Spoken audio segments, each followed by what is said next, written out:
মহাভারতে ভগবান শ্রীকৃষ্ণ বলেছিলেন, স্বপ্ন কিন্তু কোনোদিনই সত্যি হবে না। সেটাই ঠিক।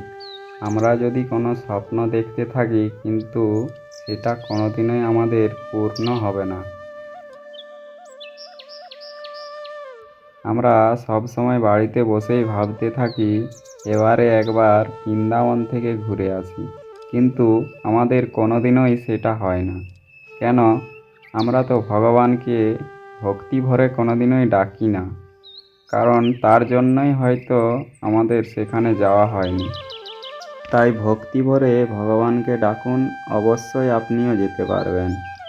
ভগবান কিন্তু একটি তুলসী পাতাতেই সন্তুষ্ট হয়ে যায়। ভগবানের আর কিছু দরকার হয়নি। তাই ভক্তি ভরে কিন্তু ভগবানকে ডাকলেই আমরা তাকে দেখতে পাবো অবশ্যই।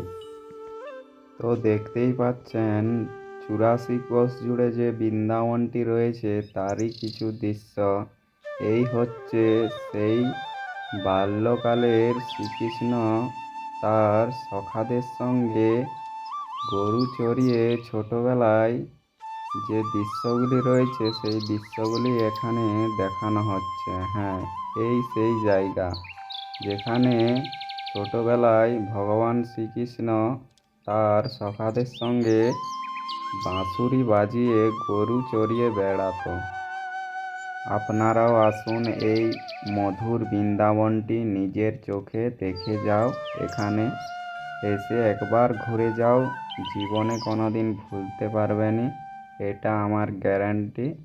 এবং এখানে যেসব দৃশ্যগুলি রয়েছে সেগুলোও দেখে যাও। স্বয়ং ভগবান বিরাজমান হয়েছে এই বৃন্দাবন মথুরা নগরীতে।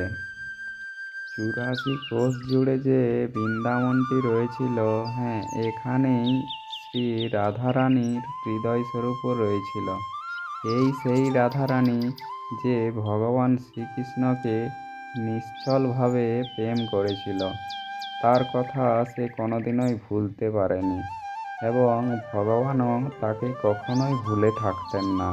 ভগবান কিন্তু শ্রী রাধারানীকে খুবই ভালোবাসতেন, এবং সেই তার চোখে খুবই প্রিয় ছিল। তার কথা সে কোনোদিনই ভুলতে পারেনি।